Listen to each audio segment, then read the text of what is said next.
Grace Williams awoke in darkness, the alarm's muted tone dissolving into the thick quiet of her small attic room above the east wing. The mansion, giant and glinting and still, pressed its weight across her chest.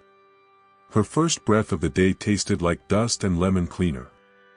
60 seconds after opening her eyes she was already walking, her feet memorized the creaks in the stair, her hands remembered each chipped cup and fraying towel. She washed quickly, pinned her hair, touched the gold cross her grandmother left her, and whispered her prayer, "Please let today carry me through, and let Mama have a soft morning." Outside, rain glazed the ancient windows and scattered the light into gray veins across every polished surface. The grandfather clock in the foyer chimed 5, and Grace was already moving. Each routine finished before the family woke, bread sliced, laundry sorting begun, floors mopped in silence. If she moved softly enough, she could almost retreat into memory, her mother baking sweet rolls, Sundays in their little house, hope as warm as coffee on her tongue. Her real life, nursing her mother, wondering if the next bill would be the last, waited for her outside every window. Has Grace's quiet sacrifice touched you? Please share where you're watching from, your story inspires more hearts each day. Vincent Rathmore appeared before sunrise, sharper than the rain and colder than steel. His demands sliced the morning, coffee, briefcase, and absolute quiet. The way he looked through Grace was worse than scolding, she felt erased, like a mark scrubbed from marble. No thanks. No softness. Not since Mrs. Rathmore's passing, not since he retreated into the rhythms of order and disdain. Every shift, every breath, became another piece of herself bartered for a wage that evaporated into hospital bills. Yet Vincent's child, Danny, tiptoed down after the commotion, his small face peeking behind banisters and curtains. Grace smiled, her exhaustion evaporating just a little. Danny, ignored by his father and adrift in a sea of tutors and nannies, found shelter in the gentle world Grace created. If she was quiet, he would follow her on silent feet, learning how to sweep a floor, how to butter bread, what laughter sounds like when no one's watching. Grace rarely answered Danny's many, gentle questions with the whole truth. She said, "Mornings are hardest, but the day always opens up." She told him stories of sunlight and music to drown out the clatter of Vincent's voice, and she listened when he whispered fears about forgotten toys and the dark corners upstairs. In her heart, she wished someone had listened to her once, years ago, when she was small and life was still gentle. The mansion had another voice, mechanical, insistent, the elevator. It whined and shivered at odd hours, parting the hush with metal complaints. Staff called it cursed, legend said Mrs. Rathmore once got stuck between floors for hours, her voice echoing down empty shafts. Grace hated the thing, not because of superstition, but old wounds, her uncle's last day echoes in every shudder, his frail body in the firemen's solemn faces. Still, Vincent dictated that only staff use it to carry heavy loads, always at his convenience. The cleaning cart needs to go up. Use the elevator, stairs are for guests, Vincent insisted, meeting her protest with a glare. Grace glanced down at Danny, who squeezed her hand in secret, and nodded. She gripped the cart's handle as she pressed the button. The doors opened with a groan, the kind of sound bones make when they're tired. She swallowed her pulse and got in, clenching her fist until the ride finished mercifully quick. Danny waited on the other side, thrusting a crumpled drawing into her hand, two stick figures with wide smiles. "For you, Gracie. That's both of us." Grace nearly wept then, but she knelt, hugged him, and carried on. Children, she knew, could spot even the smallest fracture in a person's heart.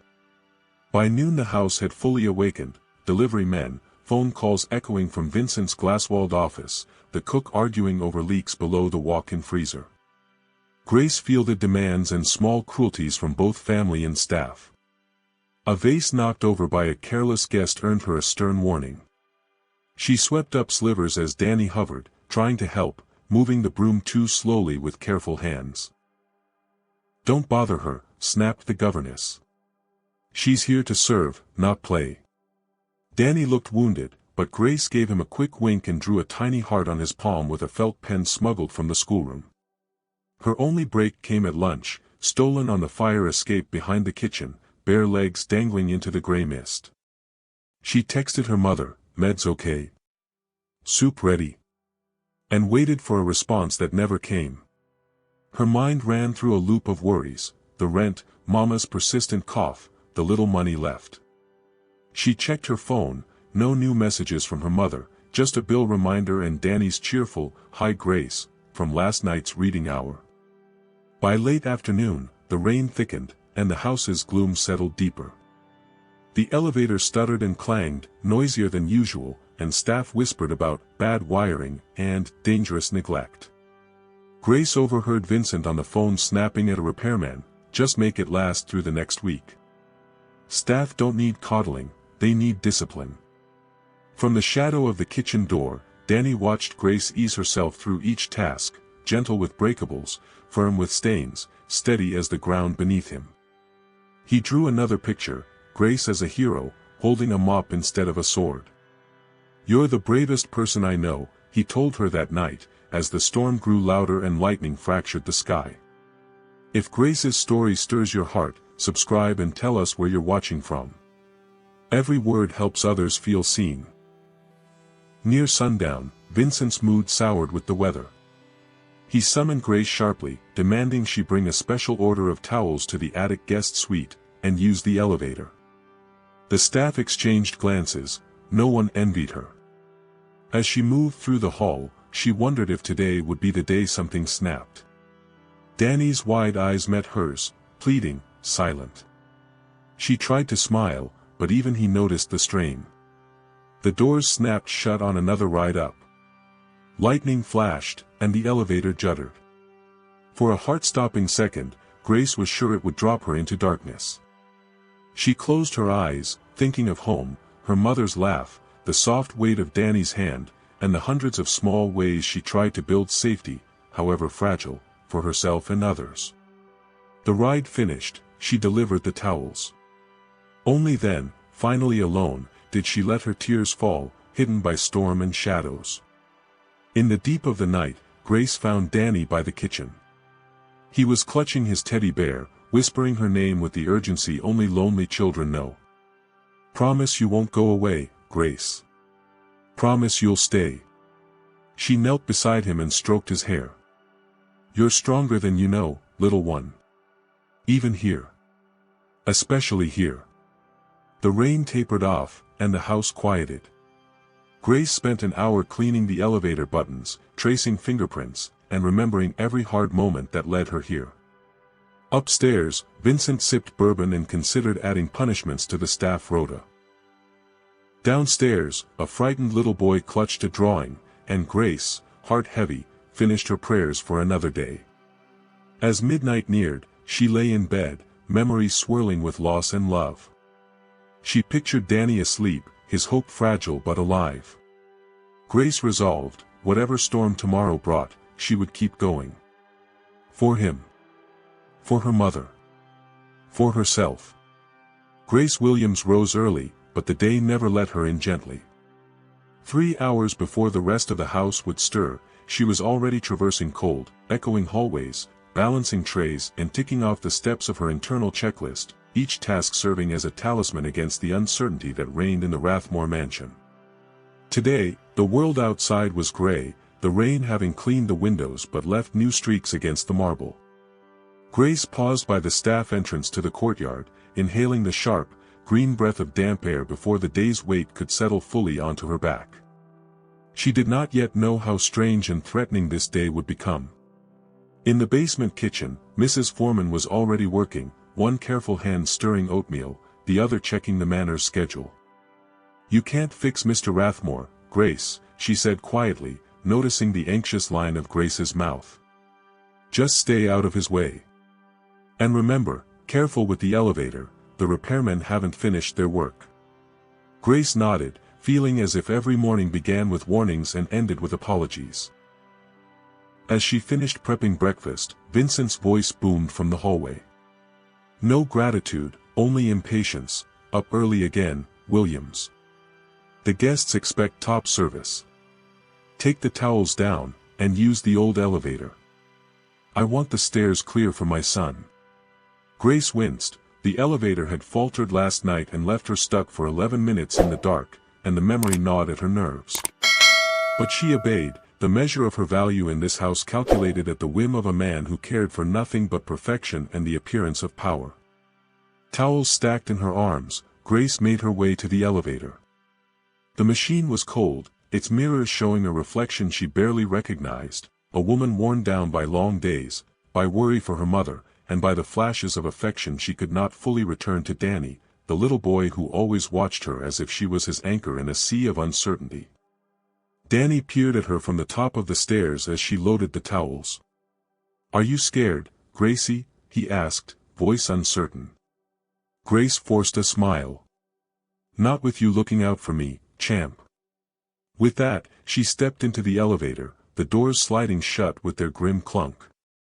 Inside, she pressed the button and felt the earlier fear climb her spine. The elevator shuddered before descending, echoing through the walls. She closed her eyes and counted, remembering a childhood lullaby her mother sang when storms rattled the windows. The song kept her steady for the duration of the trip, deodorized towels her only company. Transferring the loads to the laundry, Grace tried not to listen as the repairman fought with loose wires. "This place is a maze," one muttered. "Patch it for now. Boss won't pay for real fixes." The words landed heavy. Grace remembered stories from her uncle's old building, the cheap repairs, the constant breakdowns. In her head, danger took shape, neglect paid for with the bodies of those who could not afford mistakes. Back upstairs, Danny waited, drawing quietly at the table. "Gracie, what makes people mean?" he asked, out of nowhere. "Is it because they're sad or just tired?" Grace knelt beside him. "Often both. It's why kindness matters, Danny. It's the strongest magic we have." Danny smiled, showing her a crayon lion, which looked more like a brave mop than a beast, and declared, "I'll protect you." The morning passed in routine, Vincent barking, staff scattering, Danny keeping close, and Grace feeling the world tighten. By lunch, she'd done the tasks of 3 people and still couldn't calm her nerves. Vincent grew sharper, demanding more speed, more silence, more invisibility. And through it, Mrs. Foreman circled the elevator, eyeing it suspiciously. At noon, an unusual tremor ran through the building. The elevator had failed again, locking the butler inside for several minutes before Mrs. Foreman reset the emergency latch. Vincent dismissed the issue, blaming incompetence. Grace made a mental note, anything odd with the elevator always became someone else's fault. Pause and breathe. Think about the people who hold families together. If you're rooting for Grace, show it. Liking and subscribing helps share her courage. Danny, meanwhile, had started sneaking his lunch from the staff's kitchen just to be near Grace. The child's world was made of long afternoons and brief, blazing joys, a whispered joke, a crayon drawing, a secret smile shared in passing. He confessed his dreams to Grace, a home that felt safe, games played outside in the rain, a world in which grown-ups didn't shout so much. "One day you'll have it, Danny," Grace promised, squeezing his hand. She meant every word, even if she wasn't sure where hope would come from. Vincent, increasingly irate, called for a staff meeting after lunch. Critique replaced conversation. "My son must not be coddled by workers," he thundered. "Williams, you're becoming a distraction. Finish in the basement before 3. Danny tried to protest, but his father cut him off. The governess led him away, but Danny slipped from the room, retreating to draw lions and listen for Grace's gentle voice. Down in laundry, Grace organized the linen closet with trembling hands, her thoughts interrupted by the distant argument of repairmen and the nervous glances of other staff. She tried calling her mother, a moment of solace claimed on a shaky connection. "Meds finished, Gracie. Doctor's bill unpaid." The words broke Grace's heart, but she replied, "I'll find a way, Mama. I always do." She hung up, tears stinging, sinking into the conviction her dignity would survive the day. Afternoon storms battered the house, lightning making shadows dance against library walls. Vincent's mood grew darker, and the elevator malfunction worsened. The butler, Mrs. Foreman, and Grace each had mapped the new hazards: odd noises, unreliable emergency calls, and electrical switches that seemed to misbehave. They shared what little information they dared, knowing Vincent would not listen. Danny, undeterred, found Grace in the hallway trembling after another elevator ride. "My daddy yelled at the repairman," he whispered, "and said to teach you a lesson." "That's bad, Gracie." Grace's heart clenched. She promised, "I won't let him scare you, Danny. But I need you to be brave too. If family means courage in hard places, now is the time to act." Subscribe and like to add hope to the world. By late afternoon, Vincent demanded that Grace move a box of guest amenities to the basement. She moved quietly, nerves on edge. The elevator was colder than before, an undertone of dread making her breath shallow. Danny, worried, tried to sneak after her, but was stopped by Mrs. Foreman. "Let Grace work," she said, gently. While Grace was inside, the lights flashed, engine stuttering. She pressed the emergency switch, to no avail. Clanging echoed above, and for a moment she feared she'd be stuck here forever. The box of supplies reminded her of her purpose: supporting her family, protecting Danny, enduring whatever trials Vincent inflicted. Shame and terror tangled in her mind, her uncle's accident replaying. Above, Danny watched the staff scramble. Mrs. Foreman tried to override the circuit. The butler called for help. Minutes trickled by, each a lesson in fear. In the end, the elevator was reset, Grace emerged shaken but unharmed, and the staff huddled in the laundry room exchanging whispers. Vincent walked in, unimpressed. "Just do your job, Williams. Stop causing delays." Grace nodded, fury mingling with exhaustion. Danny, now openly distraught, clung to her skirts. "Don't let him hurt you again, Gracie." The evening unfolded with no peace. The housekeeper checked the elevator panel behind Vincent's back, muttering about deliberate sabotage. Grace read to Danny, stories of heroes and escape, each word a shield against despair. He drew her another lion, this time with an armored heart. After dinner, Vincent sent Danny to bed without their usual story time. Grace lingered in the kitchen cleaning up. "One day he'll listen," said Mrs. Foreman. "But only if you survive that long." The air hung heavy, a sense of reckoning rising around them. Minutes before midnight, Grace found a note tucked under her pillow, Danny's plea: "Don't leave. You're my brave hero." She stilled, feeling the force of the boy's hope wrap her like warmth. She resolved to speak with the housekeeper tomorrow, to gather proof of the elevator's tampering, to shield Danny and maybe even herself. Stand with those who never stop fighting for kindness. Liking and subscribing helps their voices reach the world. As the household fell silent, Grace tiptoed to Danny's room, checking his sleep, smiling at the way he curled around the lion drawing. In her own cot, she prayed harder, for the strength to survive, for the wisdom to uncover the truth, for the grace to forgive and protect. This night, more than any before, she dreamed of small kindnesses and victorious courage. And as a new morning waited outside, the mansion trembled again, the next ordeal set with a whisper and a command. The storm from the night before had left the Rathmore mansion washed but unsettled. Early light refracted through raindrops on every window, blurring the lines between inside and out. Grace Williams woke with a tight knot in her chest and a stubborn headache behind her eyes. As she got ready in her tiny attic room, she moved slower than usual, her mind already rehearsing difficult conversations she might have to have today. Danny's words about his father's threats and the elevator sabotage echoed, heavy as the gray sky outside. Grace descended into the bustle of a house preparing for special guests, a cousin from London and a prominent business friend of Vincent set to arrive in 12 hours. The threat of chaos made even the granite kitchen counters feel unstable. Mrs. Foreman hurried from room to room, issuing last-minute reminders while Vincent's booming orders predicted disaster at every turn. "If anyone so much as forgets a napkin, they'll be out before dinner," he warned, his glare lingering on Grace. Danny, with eyes wide and face pale from another sleepless night, shadowed Grace all morning. He carried his lion drawing like an amulet, tattered and soft at the corners, desperate for it to protect not just him but her too. "Gracie, promise we can have story time after lessons," he pleaded. Grace knelt and whispered, "If you're brave for your tutor, I'll save my very best tale for you." Danny smiled, though worry creased his face. By 10, the mansion was a churn of activity, deliveries arriving, florists clipping stems in the entry hall, Danny's lessons rescheduled twice by an overwhelmed governess. Grace was assigned to finish the master suite and oversee a delivery in the main foyer, 2 jobs usually handled by 3 people.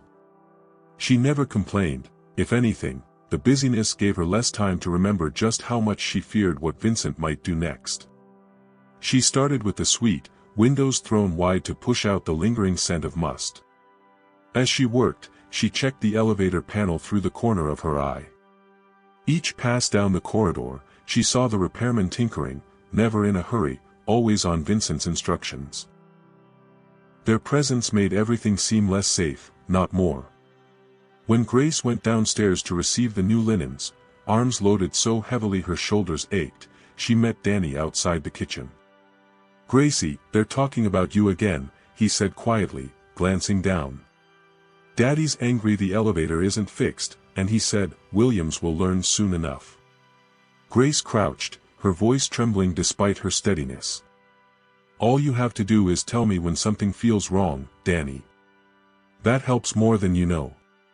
He nodded, clutching her wrist with surprising strength. Their bond now held something more than care, it carried mutual fear, survival itself stretching between them. Her brief moment of calm didn't last.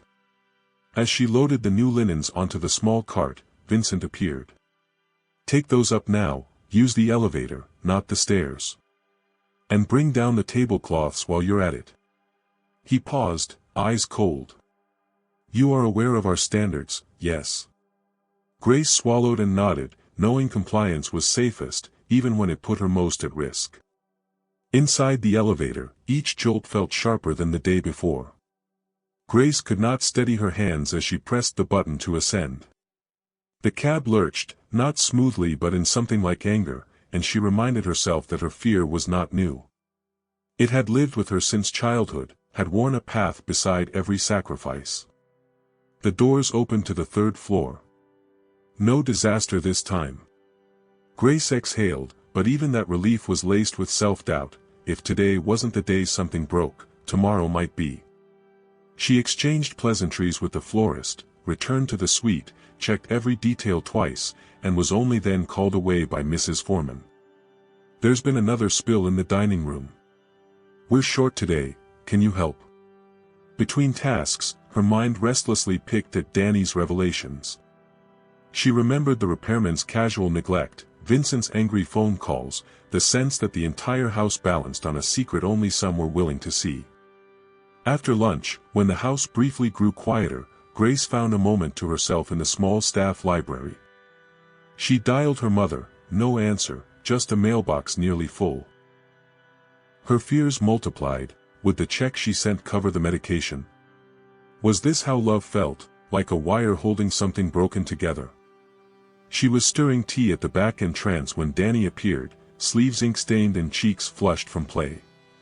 "Will you come outside with me, Gracie? Just for a minute?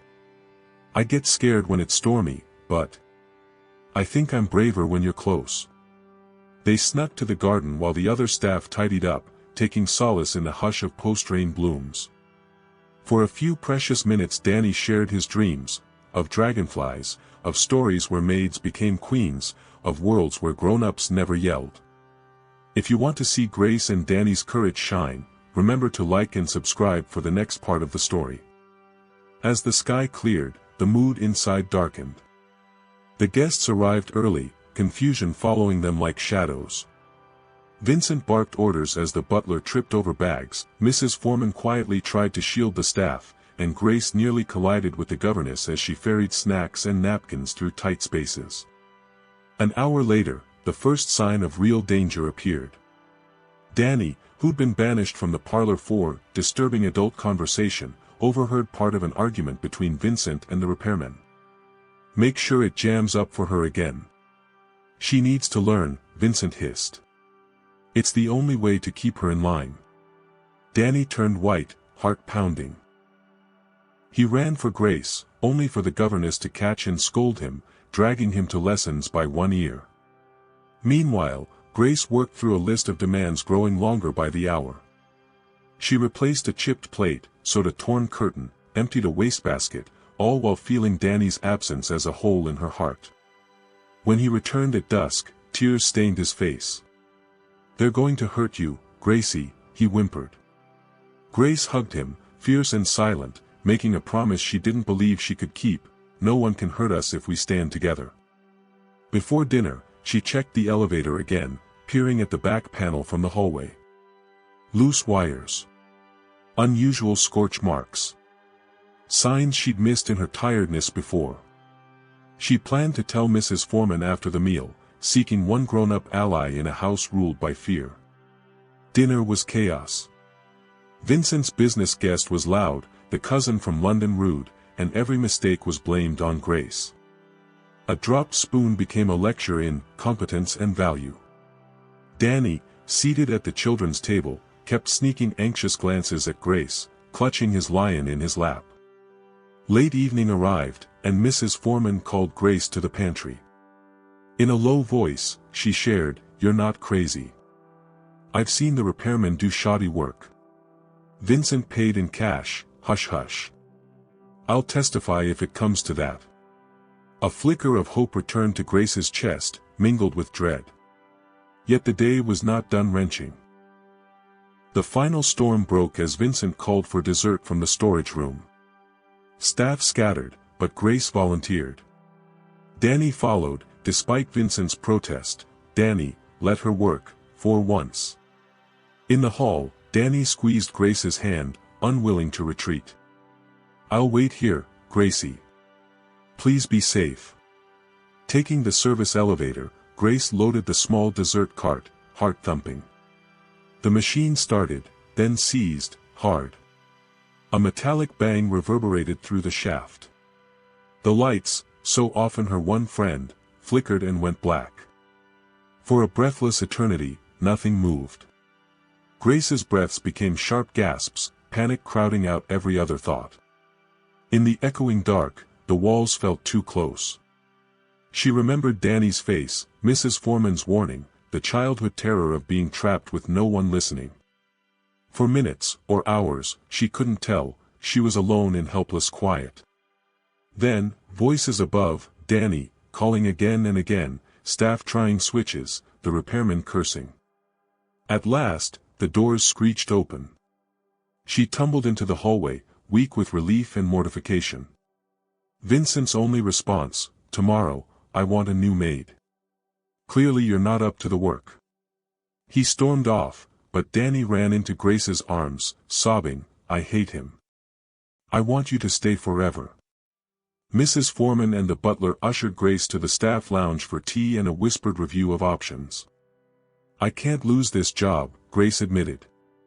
"But I can't keep letting him hurt me. Let's get proof."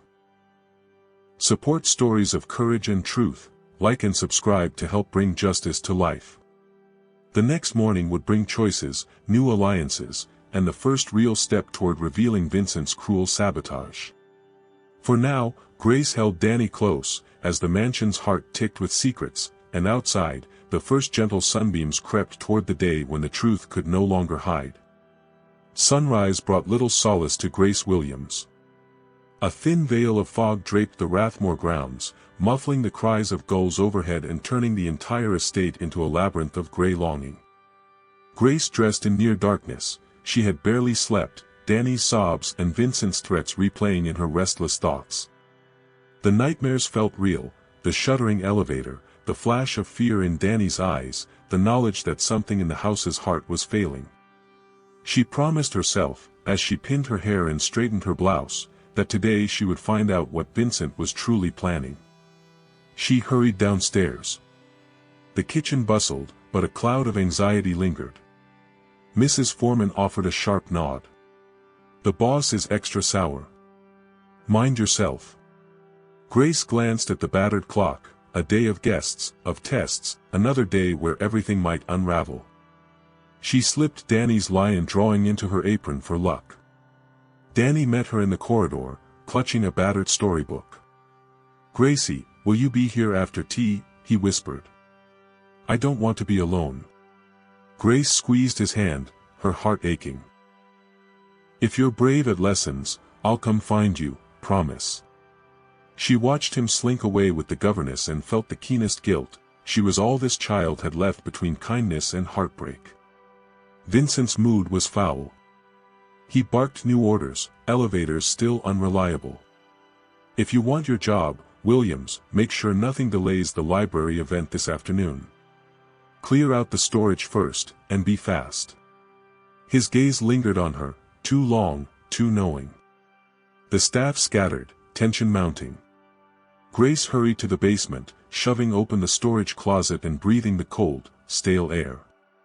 She inventoried supplies, her eyes constantly returning to the elevator shaft. The repairmen arrived late, rushed, grumbling, making quick work of panels and wires. She recognized one from the day before, a man who met her gaze and quickly looked away. While she swept, Danny appeared at the stairs above, fidgeting.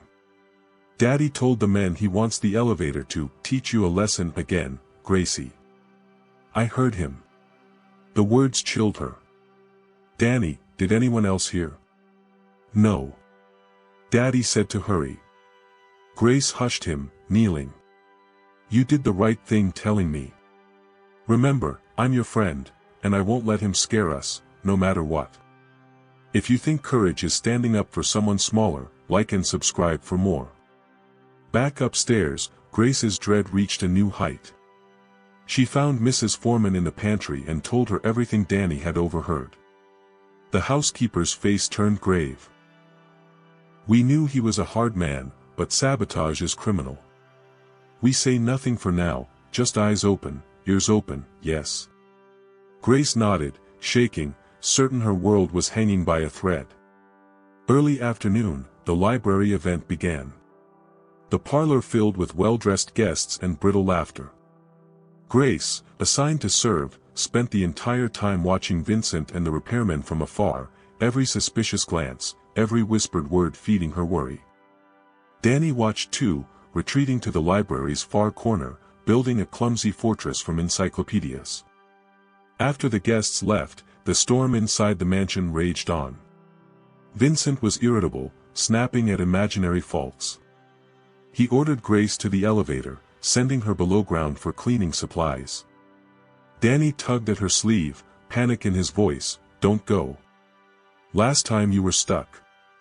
I dreamed you disappeared." Grace gently cupped his face. "Dreams aren't always true, sweetheart. But I promise I'll come right back." She stepped inside, pulse thumping. The panel flickered, a new warning. The doors slid shut, the light above dimmed, and the shaft vibrated. Grace fought panic, determined not to give Vincent the satisfaction. She pressed the button. The descent was slow, broken by a jerking halt between floors. Darkness. Silence but for the beating of her own heart. Upstairs, Danny waited, fidgeting, as the minutes crawled. Eventually, Mrs. Foreman noticed her absence and checked the staff log. "She's not returned," she murmured. Danny didn't wait, he raced for the kitchen, breathless. "Gracie's not back. The elevator's stuck. Daddy said it was supposed to be a lesson but, not like this." Mrs. Foreman, alarmed, signaled the butler and called the repairman back, urgency overriding discretion. In the elevator, Grace counted each second aloud, anchoring herself in memory, in faith, whispering stories her mother taught her for moments when hope slipped away. Just as she resolved to shout for help, the lights flickered, the car hissed, and the doors jerked open. The repairman who had met her eyes earlier looked at the floor, murmuring, "You all right?" but offered no real comfort. Grace stepped out, knees weak, lion drawing balled in her fist. Mrs. Foreman clung to her shoulder. "You survive everything thrown at you, child." Danny dashed forward, burying his face in Grace's skirt. "Don't ever go in there again," he sobbed. Grace held him close. "We're safe now." "You were so brave, Danny." Word of the elevator's latest failure reached Vincent. He feigned surprise for witnesses, then hissed in Grace's ear, "If you want to keep your job, stop making trouble." Grace stared him down, new resolve blooming. "I never asked for trouble. Only the truth." For every moment a lie is exposed, hit like and subscribe to encourage truth-tellers. Dinner was muted. Danny picked at his food. Grace winced under Vincent's scrutiny, knowing the arrangement of knives and glasses would be criticized no matter what she did. She heard staff whisper about her, the rumors spreading, the loyalty shifting quietly in her favor. Afterward, Mrs. Foreman pulled Grace aside. "I found old invoices. Vincent paid off the repairman with cash. Yesterday's work was never signed off. We've got to be careful." "But you're not alone, Grace." "Not anymore." Grace felt something stir in her, gratitude, mixed with something close to hope. As the house settled after dusk, Danny waited for Grace in the library, clutching his lion, the shadow of fear still heavy over him. "I don't want to lose you, Gracie. I heard Daddy saying, 'Punish again.' Please, don't go away." Grace knelt and hugged him, promising, "You helped save me, Danny. We're stronger together." Before bed, Grace circled the mansion with Mrs. Foreman, quietly noting wiring issues or anything odd, compiling evidence for the confrontation she knew was coming. "If anything happens, if I disappear," Grace said quietly, "make sure the world knows what happened. Especially for Danny. Stand up for those who aren't heard. Like and subscribe if you value truth, bravery, and kindness." Late at night, Grace lay awake, the lion tucked beneath her pillow. Through the wall, she could hear Danny's soft whimpers. She listened, tears in her eyes, knowing her struggle was now his as well, and that neither chose this fight, yet both would see it through. Tomorrow would bring another test. But tonight, Grace dreamed not of sorrow or elevators, but of a bright garden where a boy's laughter was louder than fear, and little lions stood guard at every door. Thunder shivered through the walls of the Rathmore mansion long before dawn, setting dishes vibrating in the kitchens and sending staff scurrying through the halls. Grace Williams awoke to the sound of wind rattling glass and a heaviness on her chest, as if the air itself didn't want her to rise. She forced her body through the motions anyway. A day that promised more ordeal was no excuse to do less for Danny or her mother, both of whom depended on her resilience as if it could bend fate itself. She found Mrs. Foreman already at the stove. The housekeeper's face was pale, her expression lined with more worry than usual. "It's blowing up nasty today, Grace," she said softly, thrusting a mug of tea into Grace's cold hands. "Keep your head low. The boss is prowling." Grace accepted gratefully, feeling battered, but battle-ready. Today, the house was different. The staff sensed it too. There was an undercurrent, something grim and final hidden behind the tasks and protocols. Danny was eating toast sullenly at the end of the table, his lion picture now folded many times over, the edges ragged. "Promise you won't go in the elevator today," he whispered. "Promise, if I can help it," Grace answered, reaching over to stroke his head. She took strength from his innocence and determination. His faith a tiny seed, blooming even in this hostile place. The morning was a blur of preparations. Vincent barked a non-stop series of demands, blaming Grace for every delay that interrupted his routine. The tension from yesterday's near disaster hadn't faded. If anything, it had soured inside him, making every order sharper. "Don't think I've forgotten your slip-ups," he warned. "If you want a recommendation anywhere in this city after you're gone, you'll do as you're told." Danny clung to Grace more than usual, hiding behind her skirt whenever Vincent passed. Staff members avoided her gaze, some out of fear, a few out of empathy, all recognizing the signs of a house divided and sense of reckoning approaching. Around noon, Danny snuck away from his lessons and found Grace polishing the banister in the front hall. "I saw Daddy talking with the men from yesterday," he confided. "He said, it's the only way she'll learn, just break it again." Grace's blood ran cold, but her voice was gentle. "Thank you for telling me, Danny. I need you to be my lookout. Will you?" Danny nodded fiercely, the loyalty in his eyes enough to steel her for the hours ahead. Staff meeting in the kitchen became a hurried huddle of worry. If Vincent fired Grace in a fit of rage, Mrs. Foreman promised, "We'll back you up. You've got people here, don't forget it." Grace squeezed her hand, treasuring the alliance. Early afternoon brought another task designed as retribution. Vincent sent Grace for guest linens, insisting again that she use the elevator despite her repeated requests. She hesitated. Something about the hum today sounded malicious, as if the machine resented her fear and drew power from it. Danny grabbed her sleeve at the last second, pleading, "Let Mrs. Foreman help instead." Vincent barked, "Williams moves it. Now." With no choice, Grace entered, each step poised between stubborn dignity and dread. The second stretched as the door closed.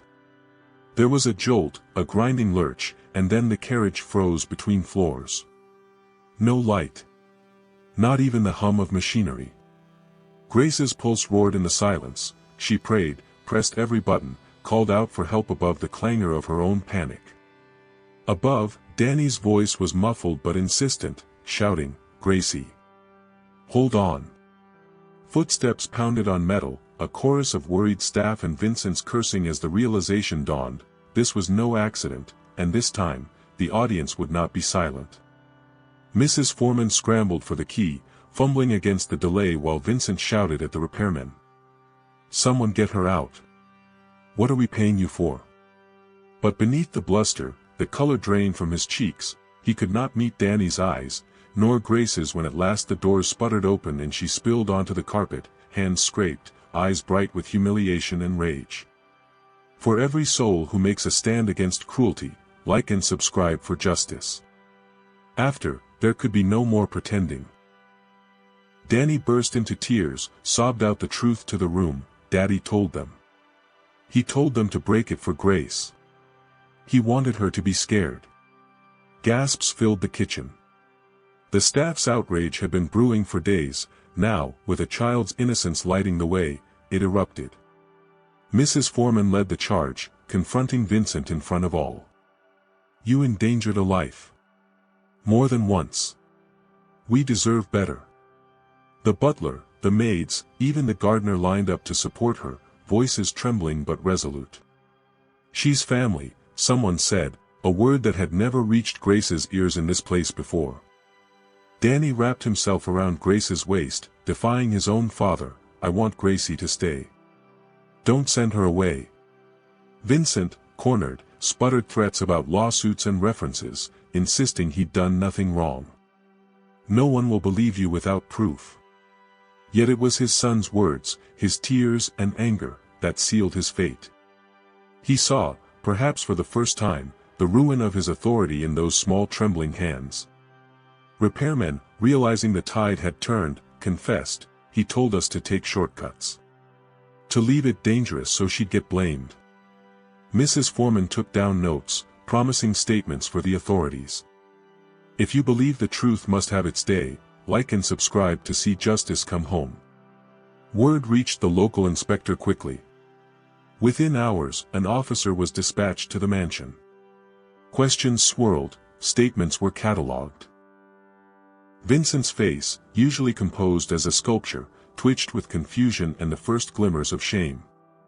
By sunset, ownership of the crisis had been stripped away. He could no longer shape the story to his advantage.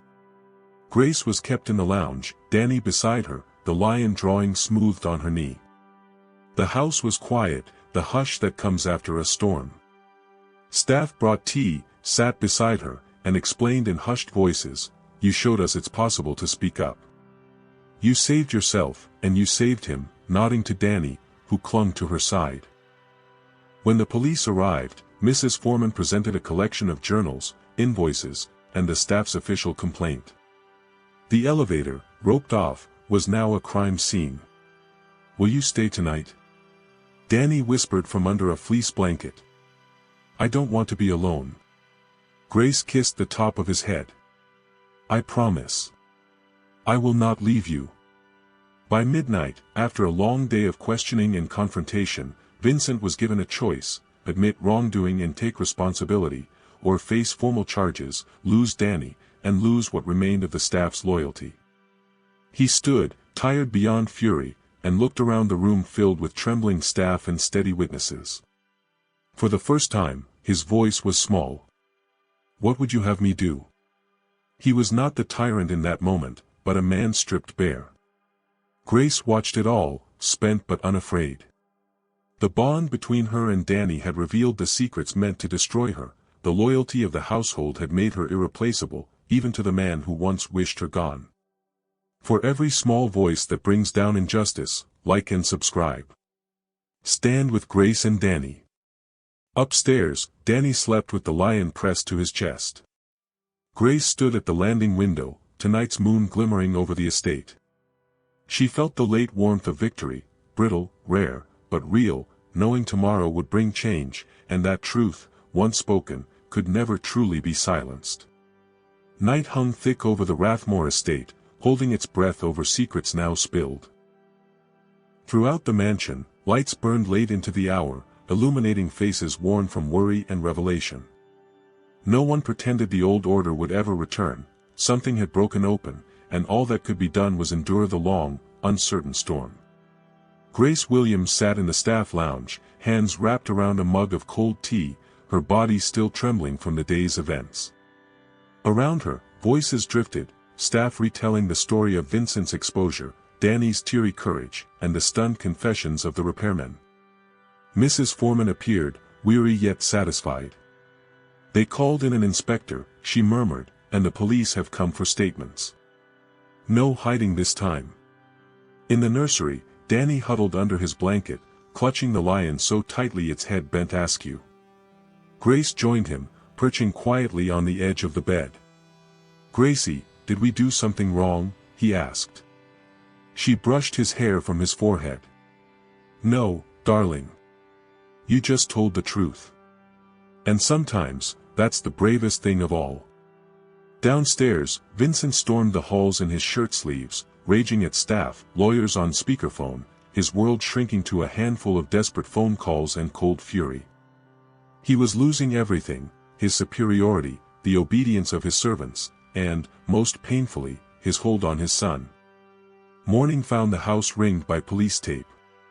Auditors picked carefully over paperwork while the inspector interviewed each staff member. Grace again recounted everything she'd endured. The elevator's hazards, Vincent's threats, Danny's warnings, the cold, calculated malice, a record now set in official ink. Mrs. Foreman watched the parade of uniforms and whispers, her own statement prepared and signed. "They asked me everything," she told Grace, "even about the cash payments, the hush orders. None of it matches the records." He tried to rewrite the past, but it always finds its way out. Danny spent the morning trailing Grace, too anxious to play or eat. "Will they take Daddy away?" he asked. Grace's heart twisted. "Maybe for a while. Not because you're bad, not because you told. Sometimes grown-ups have to learn even when it hurts." Danny seemed older already, the innocence of his lion drawing replaced with a quiet gravity. Vincent, for his part, grew withdrawn. He sat at his desk, hands shaking, unable to escape the eyes of his staff and the knowledge that there were no more secrets left to weaponize.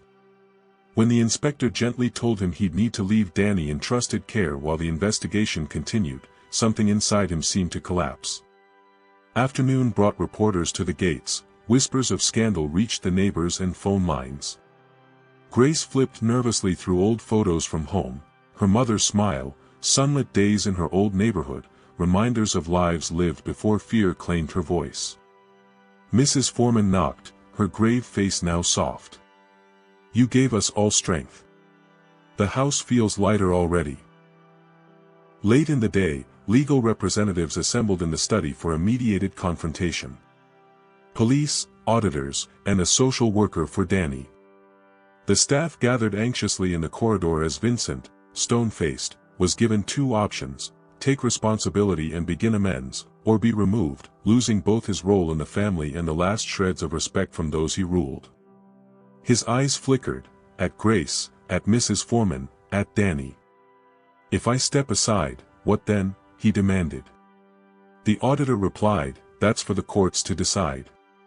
Today, it is for your son, and the woman who spoke up for him." Grace stepped forward, voice steady. "You threatened us both, and nearly caused a tragedy. But you can fix what's left, if you choose." Vincent stared at her. For the first time, he looked not arrogant, but deeply tired. "You think forgiveness is that simple?" Grace shook her head. "It isn't. But accountability is a start." Mrs. Foreman added, "What you did will live on, unless you show us all that the pain stops now. For every truth that finds the light, help justice grow." Like and subscribe for hope. Bureaucracy spun for hours. Danny was taken to play in the back garden, care supervised by the social worker. He watched clouds and built houses from twigs and stones, something Grace recognized, a miniature version of the homes they'd once wished for together. Inside, the terms were set. Vincent, stripped of daily command, was required to enter counseling and offer reparations to his staff. Money, references, and apologies. He signed documents with shaking hands. Before leaving, he knelt awkwardly by Danny, whispering, "I lost my way. I hope you forgive me." Danny said nothing. Grace watched, her heart full of ache for everyone who ever learned to love under threat. The days that followed were hard but healing. The staff, suddenly without fear, moved with a lighter step. Mrs. Foreman arranged a public meeting in the dining room. "We'll decide the new routines together, and everyone's voice will count." Grace, after days of silence, allowed herself to laugh, a rare, bell-bright sound that lingered long after she left the room. Danny clung to Grace, helping in the garden, visiting the staff, reading stories that sounded different now, every tale of triumph more real than ever. He began to heal, sadness replaced gradually by a cautious hope. The media storm passed like a fever.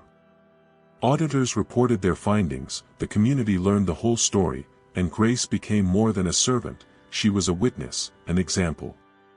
Mrs. Foreman told her one evening, "You changed this place, Grace. No one will ever be able to take that away." One evening, as pantries were locked and the hallways glimmered in new, gentle light, Danny found Grace in the garden. "Gracie, do you think the house is happy now?" She smiled, pulling him close. "It's as happy as the people in it. And we're getting there." If you've ever wished for light after darkness, join Grace by hitting like and subscribe. Grace wrote home, sharing news of hope, a job almost safe, new respect, staff that trusted her because she'd been honest, even when it was dangerous. Her mother replied, "Your courage is your inheritance. I'm proud of who you are." The housekeeper, Danny, and Grace planned a memorial for the old sorrows. They gathered in the garden, planting a circle of new roses, one for each person hurt or silenced, another for those who still needed healing. They laughed, they cried, and as the sun set, a sense of peace replaced the anxiety that had lived in every shadow for so long. Vincent, in counseling, sent letters. Most staff left them unread, but Grace opened hers. "I am sorry. I was wrong. I will build something better for Danny, if not now, then when he is grown." She placed the letter beside the lion drawing Danny had outgrown but refused to throw away. As the season shifted, Danny flourished. Grace enrolled in evening classes, started planning for a future that didn't include fear, but always included loyalty and love. Staff took breaks together, shared meals, relied on fairness, not punishment.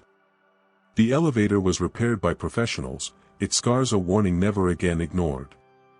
On the anniversary of Grace's first day, Danny baked her a cake, lopsided but joyous, covered in frosting as messy as his hair. Every bite tasted of victory and resilience. Danny, now braver for having faced loss and lies, looked up at Grace and whispered, "Every hero needs help. Thank you for saving me." Mrs. Foreman toasted to new beginnings. The staff clapped Danny on the back. At long last, the manse that had bred sorrow found a moment of celebration. The story isn't just about survival, it's about rising. Like and subscribe if you believe in new beginnings. As the chapter closes, a new routine emerges, one built on trust, shared purpose, and the kind of honesty that turns even an old mansion into a home. Grace looked out across the lawns, thinking of all it had cost, but knowing it was finally, truly worth it. Dawn crept slowly over the Rathmore estate, golden and new. The night's turbulence yielded to a sharp stillness, as if every wall, beam, and brick was holding its breath for a verdict, not only about Vincent, but about whether the house itself could ever be a place of peace again. Grace Williams woke before the staff bell, the same way she had on her very first day. The familiar ache in her arms and the bruised tightness in her calves reminded her she was still here, still standing, a little less frightened than before. Beside her mattress on the floor, Danny's lion drawing served as a flag, battered, crumpled, but never thrown away. She ran her fingers over the faded wax, willing the courage in that pictured beast into her day. She dressed carefully in her cleanest blouse, pinning her hair with the blue ribbon Danny had given her. Down the hall, Mrs. Foreman was already awake, shuffling lists of chores with a resolve that was softer, lighter, than it had ever been. "It's a new world today," she greeted Grace. "Even if the sun isn't quite sure how to shine." Word had spread across the county by breakfast. Vincent was gone, pending charges and family court review. He had left behind a letter, addressed to all, apologizing and promising reform, but the gesture felt both overdue and underweight compared to the losses. Still, among the staff, a weight was gone, the air seemed less charged with fear. Grace helped serve breakfast to the remaining family and their visitors, every action now deliberate, every word tinged with the knowledge that this was her choice, not her burden. Danny sat at the kitchen table, eyes clearer, talking about the roses he would plant that afternoon and asking about Grace's mother. For the first time, laughter rose from the kitchen, tentative but real. The house bustled with change. Auditors catalogued every asset, while lawyers moved through the corridors, gathering signatures on new contracts and compensation forms. Staff met in the large conservatory. Mrs. Foreman, standing at the head of a long table, spoke in a voice both proud and fierce, "We earned the right to decide how things happen here. From this day, every voice is equal." Nods, tears, even applause followed her declaration. As the new routines were hammered out, Grace sought a quiet moment in the herb garden with Danny, sunlight sparkling through new rain on the leaves. "Gracie, will you live here forever now?" he asked solemnly, as if wishing might make it so. She smiled, kneeling in the wet grass. "We'll see where the world takes us. But you'll always have someone rooting for you." He pressed the lion drawing into her hand. "Lion hearts take care of each other," he whispered. If Grace's fierce kindness inspires you, like and subscribe to follow heroism in quiet places. Inside, the staff documented everything for the lawyers, securing back pay, overtime, and safe working conditions. Everyone, including Grace, would be enrolled in a new health plan. She wondered if the bill collectors would believe such good fortune. She smiled at the idea of telling her mother she could finally rest without worry. Danny spent most of the day helping Mrs. Foreman draft a poster for the kitchen wall. In thick blue marker, it read, "All are welcome. All are safe." For those who had carried dignity quietly, it was as important a victory as any courtroom settlement. The new normal included daily meals shared together, stories exchanged over simple dishes.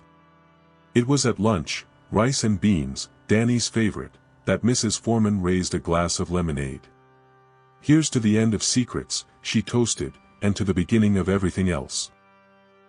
Even the butler, normally a man of stiff collars and stiffer silences, let himself laugh. Letters arrived by courier and post, former staff members, distant cousins, and even neighbors from the village wrote to say they'd heard what happened, and were proud of all who spoke up. Grace read a letter from her mother aloud to Danny, the words bringing tears and relief. "You're a lion, Gracie girl. You turned a house of sorrow into a home again." The media interview came at dusk. Reporters asked about sabotage, courage, secrets, and the power of speaking out. Grace chose her words carefully. If silence protects no one, truth can save everyone, even the people you're most afraid for. Danny, perched beside her in his best sweater, added, "It's not scary if you have someone there to hold your hand." The interview was replayed that night on the local news. Staff watched together in the lounge, rooting for every stuttered but honest syllable. Mrs. Foreman beamed. "You didn't just save yourself, Grace. You gave us all a way out. Champion the unheard, like and subscribe if you believe stories change the world." As the day waned, legal letters confirmed that Vincent would pay restitution and be supervised until the courts made a final decision about his role and assets. Danny's future lay with whoever made him feel safest. Staff offered testimonies, but the boy never wavered. "I want Gracie." Grace, grateful and overwhelmed, explained carefully. "Family is who you trust, who stands beside you when others run away." The staff collectively agreed to keep Grace on not just as an employee, but as advocate, coordinator, and friend. She organized classes in the evenings, English lessons, basic finances, self-care circles, for the team. She planned for the future, eyes open to the risks but no longer burdened by dread. The most joyful surprise waited at the end of the day. In the garden, staff and kin gathered around a freshly dug plot. Mrs. Foreman announced, "We're planting a new rosebush, for every voice that was hidden, for every kindness that survived in the dark." Danny held the first spadeful of earth, dumping it into the hole and laughing, proud. Grace placed her lion drawing beside the roots before the bush was finished with soil. The moment was quiet, luminous. Everyone lingered. As twilight draped the house, Grace, arm around Danny, felt for the first time since childhood that home was not a place or a paycheck, but a promise kept in small, daily ways. If you've traveled this road with Grace and Danny, like and subscribe, help hope take root for others. Rooms emptied but left the soft, indelible mark of trust and community. The elevator, finally replaced, became a symbol, a story for newcomers, proof of the house's darkest days and brightest reckonings. Yet no one feared it now. The new service staff rode the glass-walled cab without glancing at the ceiling or gripping the rails, the horror exorcised by truth and tenderness. Danny, growing stronger with every week, returned to lessons with brighter eyes, played marbles under the sun, read nights with Grace. The other staff flourished, too, earning more, smiling freer, knowing every day that their worth had never depended on Vincent's approval, but on their unbroken spirit. Grace knew her story would never be simple. There would always be nights she worried for her mother, years of struggle marked in muscle and memory. But she also knew that, just as the lion's mane can be matted by storm and still shine when the sun returns, her loyalty and courage could never be erased or discouraged again. The staff began teaching Danny to cook. He burned toast, made syrupy milk, boiled rice into glutinous bricks that made everyone laugh. "Now you're part of the family for real," Mrs. Foreman joked. "Only people who've left the stove on too long know how to love this much." On the anniversary of Vincent's absence, the new household, staff, Danny, distant cousins, Grace, gathered for a picnic beneath the oldest oak in the garden. They shared dishes from every home country, sang, and remembered hard beginnings and hopeful endings. At the end, Mrs. Foreman stood, addressing the group and the wind, "May no one here ever feel less than cherished. May secrets stay in the open, forgiven and wise." As the sun faded, Grace found herself walking the garden with Danny, their shadows long and joined. Danny looked up, expression serious. "Will you always stay here, Gracie?" She kissed the top of his head. Wherever you need someone, you can find me. That's what families do. Inside the house, by the elevator lobby, the new staff plaque read, "This home will never be built on silence again." And outside, beyond the laughter, the last rays of gold slipped through the lion of Danny's drawing, now faded and delicate, but irreplaceable, a final testament that sometimes, even the smallest hands hold the most power to heal and change the world.